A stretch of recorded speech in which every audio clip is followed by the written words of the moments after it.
banyak rumah tangga, meja makan mereka sunyi. Open communication, sokongan emosi, eating together. Ini juga untuk membantu mereka dalam self-esteem. Salam sejahtera, saya Siti Hazira dari Befrienders Kota Kinabalu.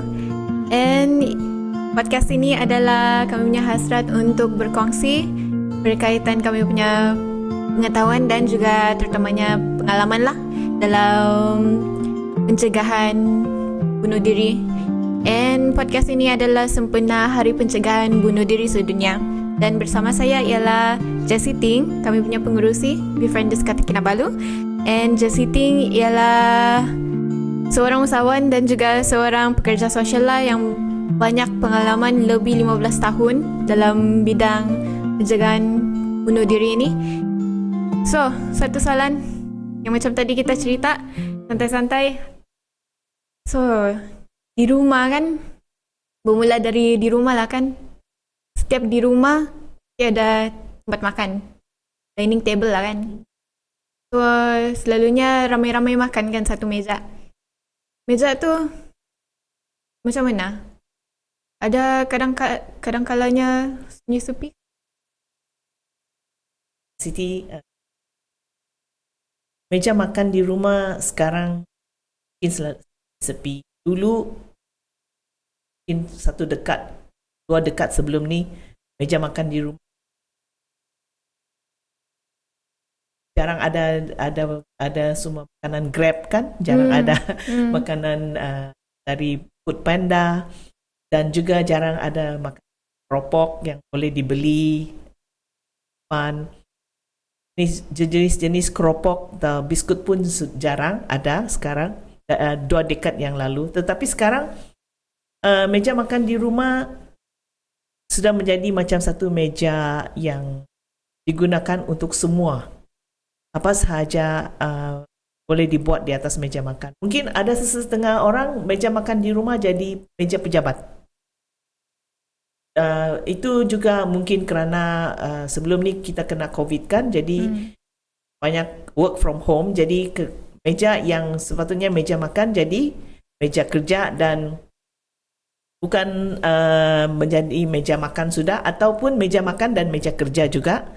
Jadi sekarang ni bila sudah tidak ada COVID dan pekerjaan pun balik ke pejabat, kenapa meja makan di rumah masih sunyi? Sebab juga mungkin masa kan, selalu masa ialah satu penentu atau culprit untuk banyak masalah. Masa makan mungkin tidak berlainan. Ibu bapa masing-masing ada kerja, ada yang kerja lebih masa, ada yang tidak dapat balik makan, ada juga anak-anak bila setengah masa, kalau hari Isnin hingga hari Jumaat ada tuition. Jadi banyak rumah tangga, meja makan mereka sunyi. Saya cakap sunyi sebab tidak digunakan untuk satu tempat di mana semua orang boleh duduk dan makan setiap hari. Kenapa penting ada ni meja makan di rumah yang semua ahli keluarga boleh duduk dan makan semua sekali dalam satu masa? Mungkin Siti boleh bersetuju dengan saya, iaitu bila kita semua duduk adik-beradik atau dengan ibu bapa duduk di meja makan, lebih senang berbicara kan di meja makan. Dulu mungkin 2 dekad, 3 dekad yang lalu bila kita makan, kita tidak dibenarkan untuk bercakap. Ya, mungkin kamu pernah dengar lah, sebab saya dilahirkan dalam tahun 1970. Jadi bila saya membesar, bila kami makan, walaupun kami duduk di satu meja, ibu bapa saya cakap tidak boleh bercakap waktu makan. Sebenarnya bukan erti dia tidak berdisiplin, tetapi mereka takut kamu tercengkang sambil makan, nanti sambil kunyah, sambil bercakap kan. Tetapi sekarang sudah berlainan. Oleh kerana masa ibu bapa dan anak-anak, mereka semua mempunyai masa-masa yang berlainan. Ada yang perlu ke tuition, ada yang perlu bekerja, dan meja makan menjadi sunyi. Mereka kadang-kadang makan bilik, kadang-kadang ada sekarang kanak-kanak mesti ada TV baru boleh makan. Yes. Ada yang duduk depan TV baru makan, atau perlu main game dekat depan tablet, handphone baru boleh makan. Jadi apa berlaku dari kesan-kesan ini? Apabila ini berlaku, meja makan menjadi sunyi. Perhubungan komunikasi di rumah dan semua pun sendiri menyendiri. Jadi tidak ada perhubungan terbuka. Dan apa akan terjadi iaitu bila ada masalah atau anak-anak ada masalah di sekolah, mereka tidak biasa berkomunikasi dan mereka tidak biasa bercakap dengan ibu mereka juga, sebab sudah biasa sendiri menyendiri kan. Jadi mereka cuba menyelesaikan masalah mereka sendiri. Kurang perhubungan. Dan mereka rasa kalau mereka beritahu keluarga mereka tentang masalah mereka, mungkin mereka juga diketawa atau diperli, macam juga mereka diperli di sekolah kah. Jadi ini adalah satu masalah lah saya nampak sekarang di ibu bapa jarang duduk dengan anak-anak atau keluarga sekali makan. Dalam sekurang-kurangnya kalau boleh, kalau tidak boleh setiap hari, seminggu sekali, tetapkan satu masa di mana semua keluarga boleh duduk sama-sama, makan sama-sama. Kalau meja kecil pun tidak apa, tapi boleh makan sama-sama supaya ada perbualan secara terus. Dan di sana juga mereka boleh berbicara tentang atau bertanya soalan. Macam sekarang saya akan tanya Siti, bila kamu makan di rumah, kamu berbicara dengan ibu bapa, kamu tanya kak, bapa apa kabar hari ini? Setiap minggu, seminggu ini kerja penatkah? Atau ada apa-apa berlaku di pejabat bapa atau mama, ibu kan? Apa-apa berlaku di pasar atau ibu pergi shopping, ada apa-apa berlaku? Ataupun sama juga bukan saja tanya soalan. Kadang-kadang bila kita duduk di meja makan, kita juga beri penghargaan kepada kan ibu yang masak kan. Kalau ibu yang masak lah, tapi ada juga bapak yang masak sekarang lah. Jadi kita beri penghargaan lah juga di sana. Misalnya bapak masak sayur dengan belacan dengan baik. Belacan ni wangi, harum. Semua tidak pernah makan. Memang masakan ibu bapa yang terbaik dari makan di luar kan, sebab ibu bapa atau nenek kah atau sesiapa yang masak di rumah, masak dengan kasih sayang, ikhlas dengan kasih sayang. Sebab itu kita beri penghargaan itu juga. Dan bila kita beri penghargaan kepada seseorang, mereka akan rasa dihargai dan rasa senang, happy kan. Itu juga satu. Kedua, ya juga mungkin setengah mereka ada masalah dengan rakan-rakan dan mereka boleh berbicara juga. Karena mungkin dia akan cakap, kawan saya ini ya, dia ada masalah. Atau saya ada masalah dengan kawan saya ini. Macam mana? Memang kalau waktu kita makan, memang lapar kan. Kalau sedang gelojo makan, susah juga mau bercakap. Tapi selalunya selepas makan. Selepas makan, duduk santai-santai, boleh bercerita. Dan mungkin pada masa itu juga tablet, handphone, TV tidak dibuka, dipasang. Tidak ada distraction. Jadi itu kamu makanlah dan santai-santai bercerita lah. Secara tidak langsung boleh buat tu conversation yang open, yang rasa macam non-judgmental lah kan. Rasa macam safe space lah kan, untuk bercerita, meluah, apa-apa lah. Sebenarnya bila ahli keluarga bersama dengan ahli keluarga bercakap, bila sudah ada kebiasaan ini, komunikasi terbuka, dia tidak ada macam rasa takut atau malu. Mungkin malu juga, tapi kita ahli keluarga kan, lebih baik bercakap masalah itu di kalangan keluarga daripada bercakap dengan orang luar. Dan jikalau bercakap dengan keluarga sendiri, mustahil juga tidak ada kemungkinan yang besar mereka akan memperli kamu atau mengecil-kecilkan kamu atau tidak membantu kamu menangani kamu punya masalah atau cabaran. Tetapi kadang-kala mungkin ada juga adik-beradik mungkin cakap dengan kamu, ini masalah kecil, jangan kamu sudah. Tetapi sekurang-kurangnya kamu open, kamu ada open communication dengan kamu punya ahli. Itu yang penting. Sebab ini akan bagi kamu satu skill untuk berkomunikasi dengan orang. Atau bila kamu di sekolah, di tempat kerja. Sebab kamu sudah tahu macam mana open communication. Kamu boleh bertutur juga dan cakap. Dan kalau kamu ada masalah di luar, salah satu skill juga kamu ada masalah di luar. Jikalau kamu selalu berbincang masalah atau cabaran kamu dengan ahli keluarga, bila kamu ada masalah di luar, kamu tidak takut. Sebab kamu tahu ahli keluarga kamu boleh support. Ya, betul. Boleh support, beri sokongan emosi. Ya, itu betapa pentingnya meja makan. Ya. Ya. Ya, nampaknya dari segi orang yang terdekat, always check up. Tanyalah perkembangan kan. Ya. Kalau ada masalah secara tidak langsung, kalau rasa selesa, tidak janggal lah untuk meluahkan. Ya. Sekarang ni kebanyakan masalah yang saya kerja sosial dan telah berada di tahun dan selama 15 tahun juga saya adalah seorang sukarelawan bertauliah yang menjawab panggilan punya masalah. Belakangan ini makin banyak generasi-generasi yang mereka X, Y, Z sekarang ni mereka ada masalah komunikasi di keluarga. Dan bila mereka ada masalah komunikasi, mereka tidak ada tempat untuk bercakap. Dan masalah mereka akan dibendung sehingga mereka tidak tahan dan akan menaik. Dan lepas itu akan buat mereka susah untuk bekerja atau belajar kerana mereka dibendung dengan banyak masalah yang mereka tidak ada tempat untuk bercakap.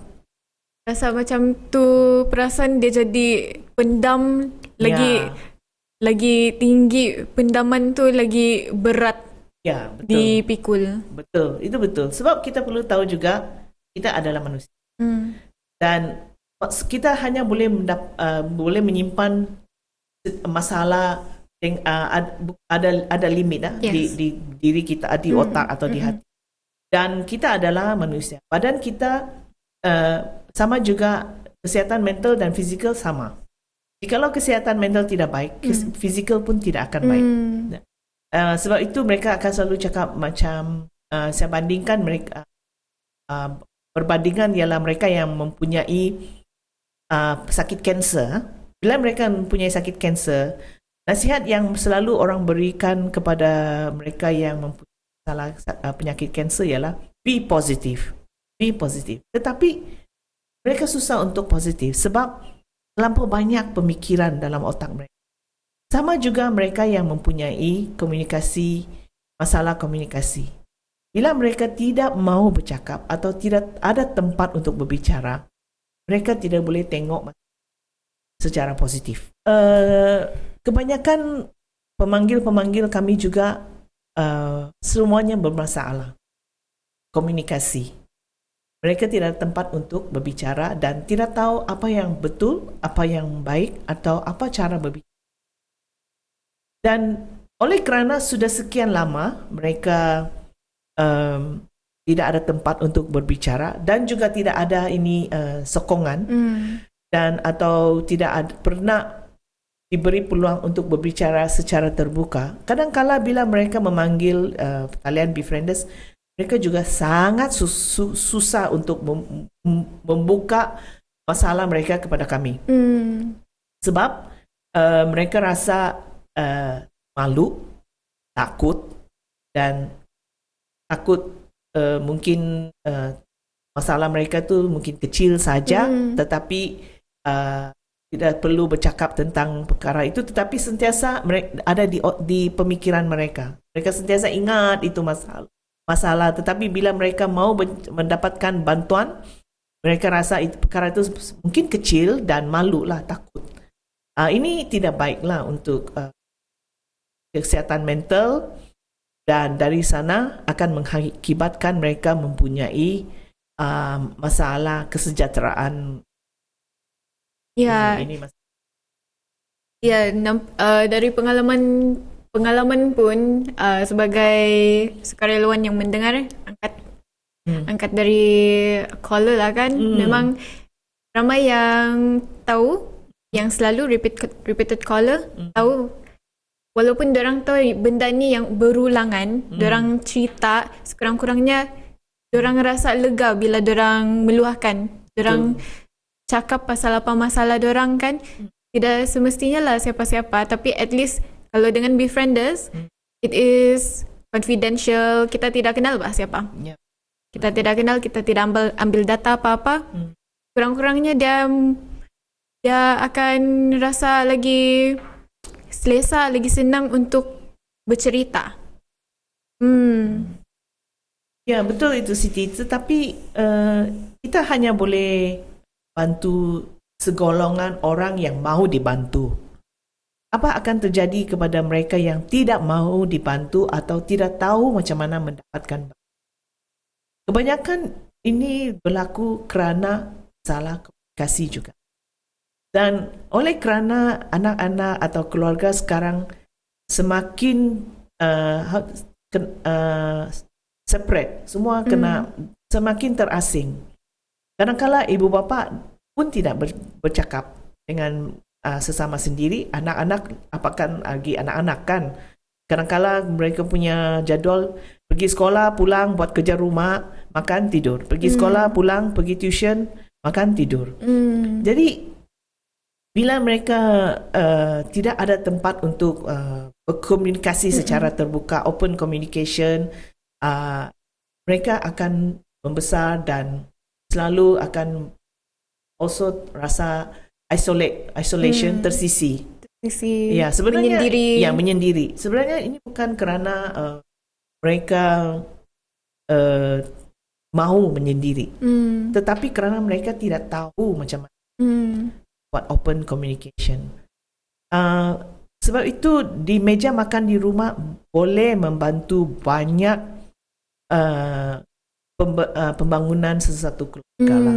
I mean, the setting of a family is a lot can be done on a from eating together, makan sama-sama sendiri. Saya sudah cakap macam open communication, sokongan emosi, support masalah, kadang-kadang juga bantu anak-anak buat boundary mereka. Dari sekarang ramai muda-mudi sekarang remaja selalu tidak tidur pada masa yang tetap. Sebab itu bila semuanya ini satu cycle lah. Yes. Yeah, if you see this is a cycle. Kebanyakan remaja sekarang mereka terlampau main game di telefon, di handphone, tidak tidur. Di sana bila mereka tidak tidur, pembelajaran mereka di sekolah pun tidak baik, tidak ada konsentrasi kan, kerja rumah tidak siap. Jadi semua ini adalah satu cycle. Jadi bila mereka pergi ke sekolah, guru denda atau mereka tidak siap kerja rumah, malu. Dan gagal peperiksaan pun malu. Apa sebabnya? Sebab remaja dari kecil atau sehingga mereka jadi remaja, mereka tidak diajar boundary ya. Boundary itu iaitu masa makan, masa tidur, masa main game, masa main game. Ini hanya boleh dibuat di keluarga dan boleh diajar di keluarga. Dan untuk mempelajari disiplin ini hanya boleh disokong di keluarga. Orang lain tidak boleh bantu. Betul. Guru-guru pun tidak boleh bantu dia sudah. Sebab dia sudah ada satu rutin yang mana dia ada satu habit atau pengaruh yang dia tidak boleh lepas.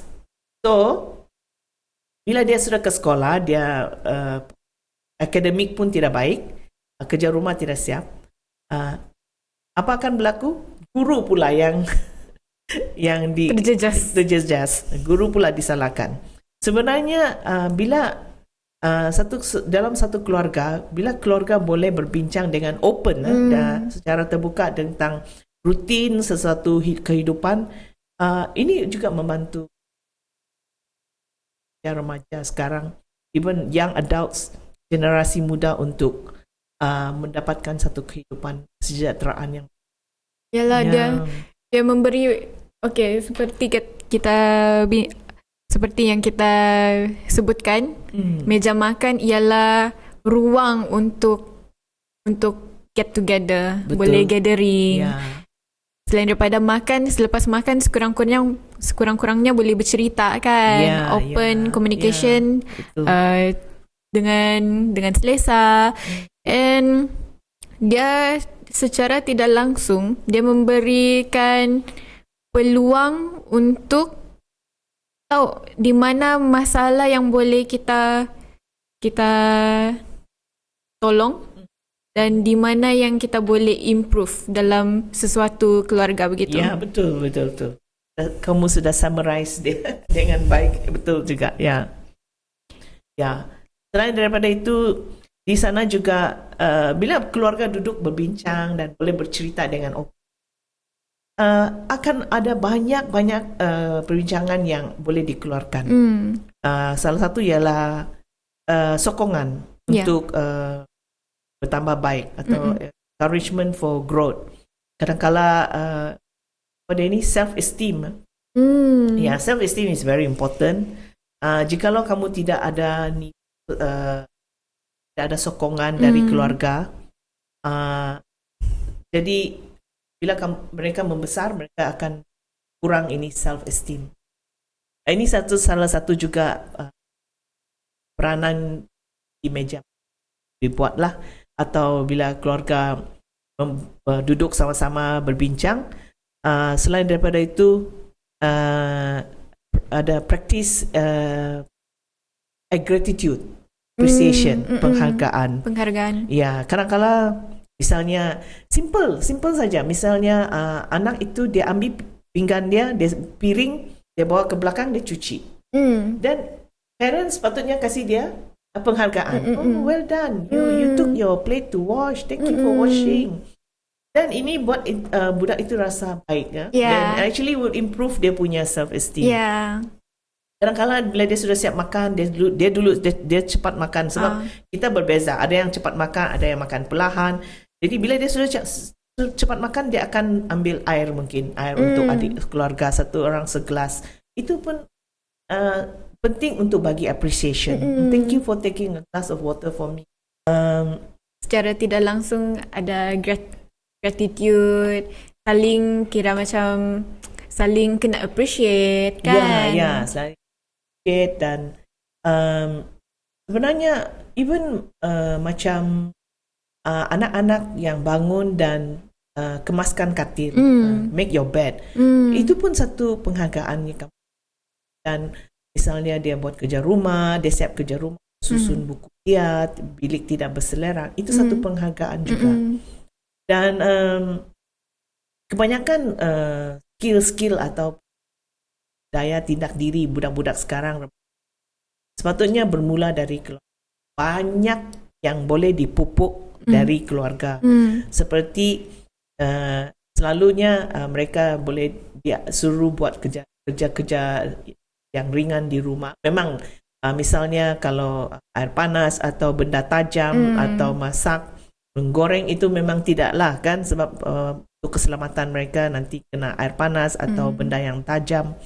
Tetapi selain kerja-kerja rumah yang simple macam sendiri kemaskan bilik, kemaskan katil bila bangun, cuci piring selepas makan, atau cuci gelas air minum.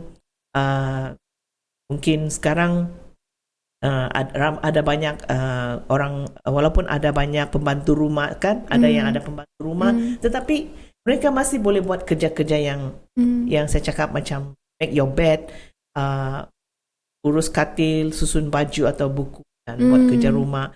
Bilik tidak berselerak. Tetapi ini juga untuk membantu mereka dalam self-esteem dan skill untuk bila mereka keluar kerja, pindah ke hostel atau tinggal di hostel bila mereka tengah atau universiti. Ini adalah satu skill. Sekarang kita mungkin pernah dengar juga ada juga students atau pelajar sudah pergi ke universiti tapi tidak pandai masak nasi. Ini adalah satu masalah besar sekarang.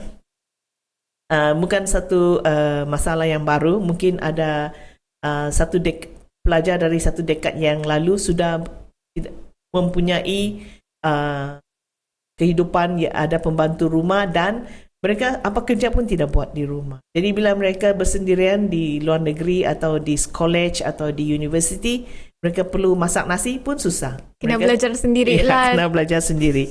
Jadi banyak yang boleh dipupuk di rumah, boleh bantu seseorang itu untuk ini kesimpulan. Ya, banyak. Dan daripada itu nampaknya peranan sebagai anak boleh tolong bantu benda-benda yang ringan-ringan di rumah. Apa lagi selain daripada peranan budak, peranan ibu bapa pula? Ya, ini untuk bagi gratitude kepada mereka anak-anak. Ya, saya sarankan ibu bapa lalu bagi appreciation kepada penghargaan kepada anak-anak, supaya dari appreciation ini kan atau penghargaan ni macam misal dia bantu buang sampah, dia buang sampah, dia angkat sampah bawa keluar buang, itu pun satu appreciation. Parents kadang-kala ada yang parents konservatif, dia akan cakap kenapa saya perlu terima kasih dengan anak saya, itu kerja dia patut buat itu kerja. Ya memang, tetapi tidak salah untuk bagi appreciation sebab itu love, itu adalah kamu punya kasih kepada anak kamu. Jadi bila kamu buat begitu, anak akan rasa dikasihi dan mereka akan rasa mereka dihargai dan mempunyai satu keluarga yang mengasihi dia. Dia tidak akan merasa dia menjadi satu bebanan kepada keluarga. Sekarang ramai budak-budak selalu cakap kami adalah beban kepada ibu bapa. Saya adalah satu beban kepada ibu bapa. Ini kerana mereka selalu mungkin diberitahu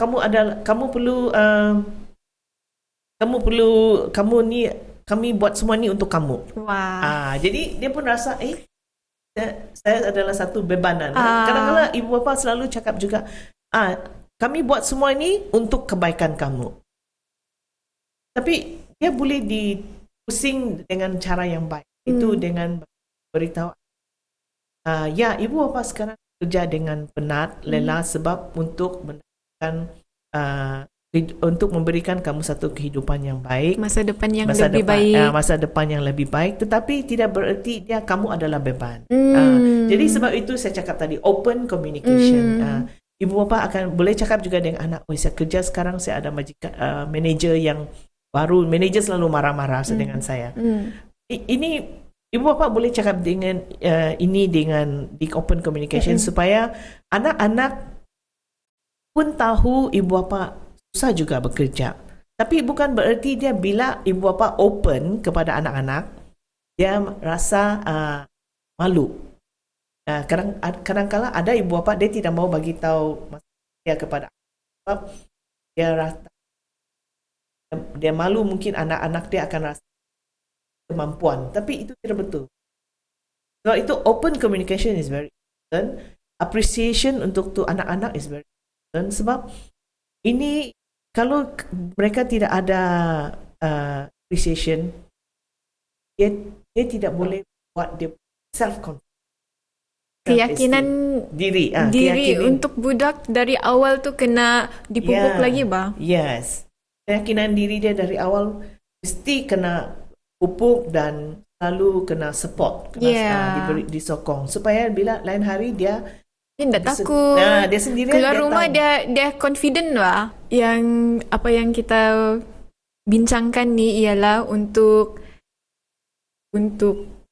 membina sesuatu kawasan yang senang untuk cerita open communication and untuk building keharmonian. Ya, betul. Membina Harmony is the word. harmoni. Yes, Yes. harmony is also safe space, macam satu tempat. Dan ini tempat harmoni, bina communication. Ada love, ada joy. Semua ini di mana? Dan selalunya memang yang earlier kita sudah cakap, iaitu parents ada masa sibuk, anak-anak sendiri pun ada masa untuk sekolah. Tapi parents adalah satu peranan yang besar untuk menjayakan satu keluarga. Sebab parents, ibu bapa, mereka mempunyai peranan yang besar untuk membuat keluarga satu keluarga yang sejahtera dan anak pun sejahtera. Memang ibu bapa tidak ada sekolah untuk menjadi seorang ibu bapa. I mean like parenthood school, tidak ada ni parenthood school. Tetapi kurang-kurangnya ibu bapa boleh cuba pupuk dan mengajar kemahiran ini kepada anak. Memang ibu bapa sendiri pun itu memang normal. Kadang-kadang ibu bapa ada tekanan, cabaran dia ya di kerja, tempat kerja, persekitaran, kawan-kawan, dan suami isteri. Ini adalah satu tekanan yang sudah bukan baru, memang sudah ada di mana-mana sajalah. Ya, di mana-mana saja keluarga ada ini. Dan kadang-kala ibu bapa sendiri tidak tahu macam mana untuk menangani tekanan-tekanan. Kalau mereka juga dipupuk skill self-confidence dan communication waktu mereka kecil, mereka akan ada rasa mereka akan berjaya lah. They will be easier for them lah. Selesa sikit dan easier. Tetapi kalau dari kehidupan mereka yang dulu pun sangat tidak ada mekanisme ni lah, tidak ada open communication, appreciation, tidak dikasihi, in a way dia akan kepada anak-anak dia. So di sana anak-anak juga ikut punya masalah. Jadi macam apa yang boleh dibuat oleh ibu bapa, iaitu memang sekarang kalau saya bandingkan 2 dekad yang lalu, memang tidak ada satu assessment atau perbandingan atau analisis satu keluarga, bagaimana sesuatu keluarga perlu membantu membesarkan anak-anak untuk membuat anak-anak progres satu ketumbuhan pembesaran yang baik. Tidak ada study, tidak ada study. Dan dari 2 dekad yang lalu sehingga sekarang mungkin ada banyak sudah blogger kah atau YouTube kah atau pelatih yang akan buat parenting talk, parenting course, ataupun YouTube blogger yang memberitahu macam mana yang baiklah. Tetapi ini tidak berartinya mereka perlu belajar dan perlu semestinya pergi untuk mempelajari. Ada sebab kalau boleh pergi cari blogger dan menghadiri seminar untuk parent, untuk menjadi seorang ibu bapa, okey. Peranan membantu mereka untuk menambah baik peranan ibu bapa, okey. Tetapi ada kalanya ibu bapa dia tidak akan baca blog atau tengok YouTube atau menghadiri seminar. Ini sebab bagi mereka tidak penting. Kurang pendedahan nampaknya macam gitu kan? Ya, bagi mereka ialah anak saya sudah ada di rumah, saya bagi makan, ada tempat tidur, ada kehidupan, okey. Itu sudah cukup. Jadi peranan ibu bapa pentinglah. Mereka perlu belajar sebab anak-anak mencontohi mereka. Jikalau mereka tidak buat rutin yang disiplin yang baik, tidak memupuk, tidak mengajar, tidak membantu anak-anak mereka, kebanyakan anak mereka akan cepat masak, give up, dan akan selalu rasa kehidupan kesihatan mental mereka kurang terjejas lah. Mereka akan cakap, saya adalah beban, cakap dengan ibu bapa nanti kena marah. Ya. Ada juga, kita pernah juga mendapat telefon, iaitu ibu bapa pulang marah kan, anak tengking, anak-anak yelling, mereka cakap yelling, scolding. Memang ibu bapa juga mempunyai tekanan di luar. Saya cakap yang external tekanan tu kan, di tekanan luar, tekanan kerja, terutama sekali tekanan kerja, tekanan rakan-rakan, tekanan persekitaran, tekanan keluarga sendiri. Mungkin ada keluarga yang sakit atau perlu bantuan. Semua tekanan ini mereka pun simpan, bendung. Jadi bila mereka simpan dan bendung, dipendam dan mereka akan keluarkan, dan dia sudah terlampau penuh dan tidak boleh dipendam, mereka akan keluarkan kepada, dan anak akan rasa ibu bapa hari-hari marah, hari-hari teriak. Ya, jadi ibu bapa pun perlu satu tempat untuk bercakap, iaitu cari satu tempat macam befrienders untuk bercakap dengan selamat, untuk meluahkan semua masalah, supaya mereka boleh pulang dengan hati yang lega dan mempunyai pemikiran yang positif. Dan mereka tidak selalu tengking anak-anak dan selalu biarkan anak berseorangan. Ini penting. Apa yang tindakan ibu bapa bawa balik atau tindakan mereka akan dicontohi anak-anak akan ikut, dan lain hari mereka mempunyai keluarga yang sendiri, mereka copy juga. So dari sini kita boleh nampaklah peranan yang paling besar ialah kepada ibu bapa. And kalau ibu bapa tu okey, anak pun boleh ikut mencontohilah. Ya. So dari segi perspektif untuk masyarakat perlu juga membantu keluarga untuk buat satu tempat, satu sanctuary atau satu tempat yang baik untuk kesejahteraan. Dari segi apa yang mereka share di sosial media, dan apa yang mereka bantu untuk membantu keluarga dari bila mereka buat sharing di social media sosial, mereka bantu keluarga itu mengukuhkan sesuatu tempat keluarga daripada kadang-kala selalu mengecilkan atau memberi sharing atau buat sharing di social media dengan tidak membantu perkembangan keluarga. You know, when they share in the media social, they don't help the family learn to build well-being, good well-being mental. They are more, sometimes they share what others are doing in other places that is not for example. Kalau mereka buat rusuh, riots, they share juga, dan dia orang sokong. Ini tidak membantu kebaikan kesejahteraan. Masyarakat perlu bantu mengukuhkan atau mempentingkan kesejahteraan keluarga.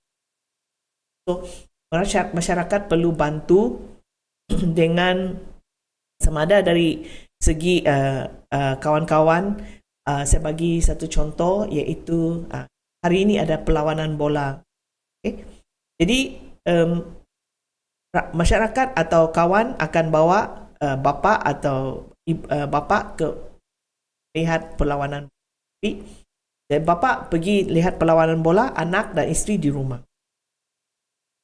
Jadi bapa akan miss makan malam dan tidak melihat anak-anak tidur. Sebab dia pergi tengok perlawanan bola kan. Lepas tu mungkin cerita, bersembang dan santai-santai dengan kawan baru pulang. Ini dari segi ini masyarakat tidak boleh tidak membantu. Kalau tengok perlawanan bola, kalau boleh suami, isteri, anak-anak semua pergi ikut. Dan kalau mungkin anak masih kecil, mungkin tengok di TV sajalah. Ya, apa boleh buat kan? Inilah salah satu perspektif masyarakat untuk bantu mereka yang mengukuhkan kesejahteraan keluarga. Kedua iaitu kadang-kala jiran-jiran ni kan, bila dia tengok dia mungkin jiran ini dia ada satu keluarga yang sejahtera, semua pun perfect. Bila dia nampak dia punya jiran, dia akan memperkecilkan dia punya jiran.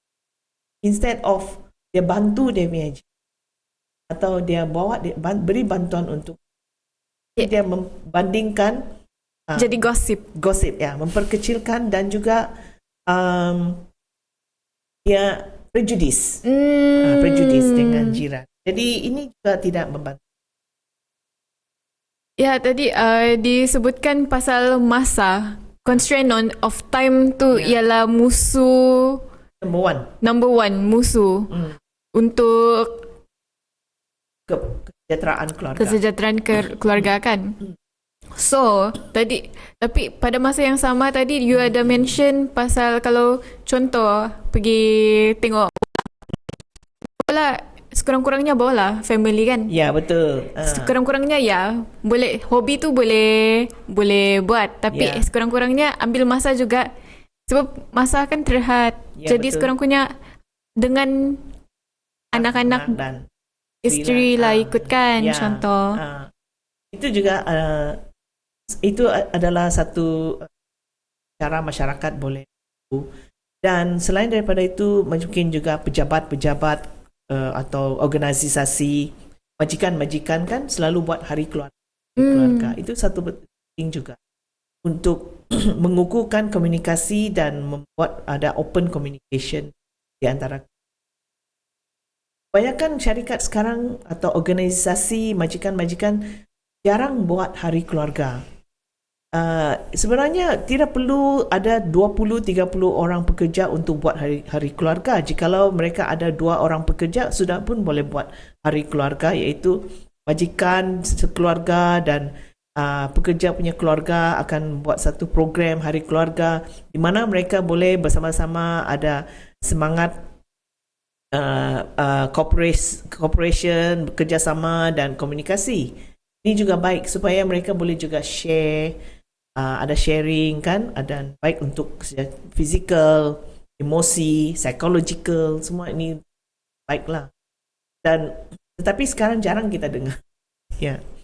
Selain daripada itu juga sekarang banyak tempat-tempat yang boleh buat untuk beraktiviti, mungkin pergi park ataupun pantai, tepi pantai untuk piknik, berkelah, camping kah. Keluarga boleh buat ini juga satu tempat untuk lebih mengukuhkan komunikasi dan kesejahteraan. Kadang-kala ini dari aktiviti ini boleh juga buat anak open dan rasa terhibur dan rasa mereka dikasihi oleh ibu bapa, sebab keluarga jangan di rumah sahaja. Ini pentinglah. Dan bila buat semua ni aktiviti perlu ada persetujuan ibu bapa dan anak. Jangan pula bapa yang bawa anak, ibu kerja. Ini kita boleh bersependapat, inisiatif bagi sebuah keluarga untuk sama-sama meluangkan masa sama-sama. Dan secara tidak langsung juga untuk yang budak-budak, anak-anak yang tengah membesar, dia macam bagaikan kasih tunjuk dunia lah kan, kasih kenal dunia. Betul. Pada masa yang sama, at least tu keharmonian tu terbina secara tidak langsung. Ya, betul. Sekarang ni sangat penting untuk kanak-kanak tahu yang mereka ibu bapa mereka diberi kasih sayang. Ibu bapa akan beri kasih sayang dan selalu bantu mereka untuk berfikir positif. Itu penting. Misalnya saya bagi cara macam mana untuk berfikir positif. Misalnya hujan. Hari hujan, anak akan mengeluh, ayah hujan. Tapi ibu bapa boleh cakap, ya hujan, tapi hujan akan berhenti. Jadi itu hujan akan berhenti, dia satu cara pemikiran positif. Selain daripada itu, bila ibu bapa jujur dan terus terang dengan mereka pun akan rasa mereka adalah dihargai dan part of the family. Kalau mereka tidak sure, tidak tahu, mereka akan rasa mereka.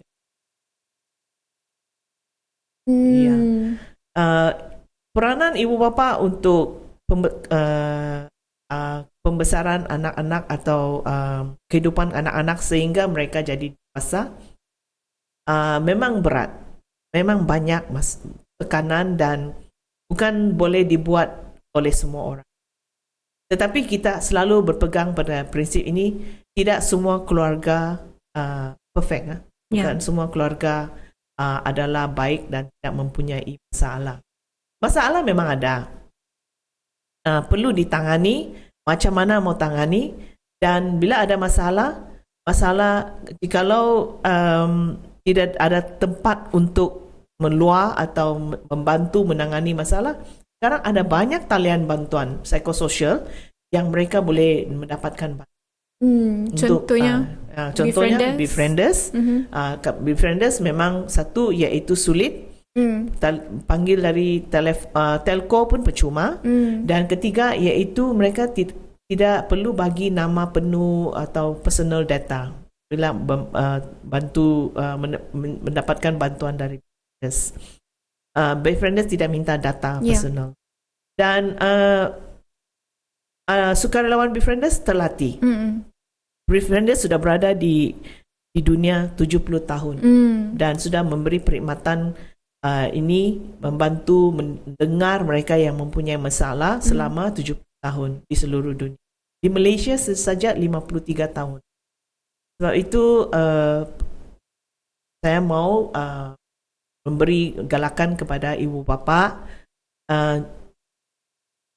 boleh berbincang dengan sukarelawan Befrienders tentang masalah yang mereka hadapi sebagai seorang ibu bapa, sebagai seorang pekerja, atau sebagai seorang majikan, atau sebagai seorang yang mempunyai peranan sebagai guardian atau penjaga kanak-kanak atau orang besar lah. So kita boleh ringkaskan dari kita punya podcast ini, meja makan adalah sebolehnya kasih buat tempat yang safe space. Masa, walaupun masa tu terhad, sedaya upaya untuk luangkan masa bersama keluarga. So akan ada automatically lah open communication, boleh berceritakan, boleh meluah. Sebab siapa lagi selain daripada keluarga, orang yang terdekatkan. Sebab tu bila kami dapat panggilan dari generasi muda sekarang, katakan mulai dari Gen X, sekarang sudah Alpha kan, generasi X, Z, semua mereka mempunyai masalah komunikasi. Bukan sahaja komunikasi dari segi sembang-sembang atau komunikasi, paling penting ialah komunikasi cara untuk mendapatkan guidance atau panduan untuk belajar dan bekerja. Jadi bila mereka ada masalah komunikasi ini, mereka susah bekerja. Dan bila mereka ada masalah komunikasi, mereka juga susah belajar. Sebab mereka tidak tahu macam mana mau cakap mendapatkan bantuan. Macam mana mau minta tolong tu susah. Sebab tidak tahu dari rumah tu mesti mau juga kena kasih trend. Ya, betul. Dan bila mereka sudah cabaran mereka pertama sekali, kenapa mereka tidak berani dapatkan bantuan atau panduan ialah kerana takut, malu. Sebab mereka tidak tahu apa dia open communication. Mereka takut dan kadang-kadang mungkin mereka malu dan mereka tidak biasa. Saya faham kita semua berasal dari berbagai bilang kaum, adat dan tradisi. Saya memang faham ada juga adat sesetengah kaum iaitu mereka tidak benarkan anak-anak itu bercakap.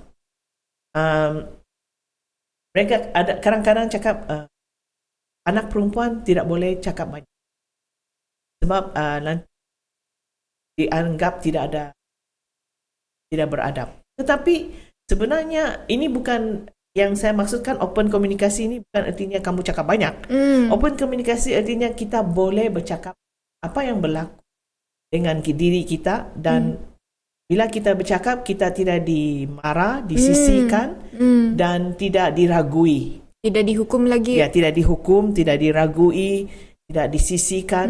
Tetapi bila keluarga dengar anak-anak bercakap begitu, mereka boleh menerimanya dan jika tidak betul, mereka boleh juga beritahu anak mereka iaitu apa yang kamu pandangan kamu ini tidak betul. Sepatutnya kamu berpandangan begini. Jadi ini adalah satu, boleh katakan satu training atau satu latihan untuk mereka hadapi di masa akan.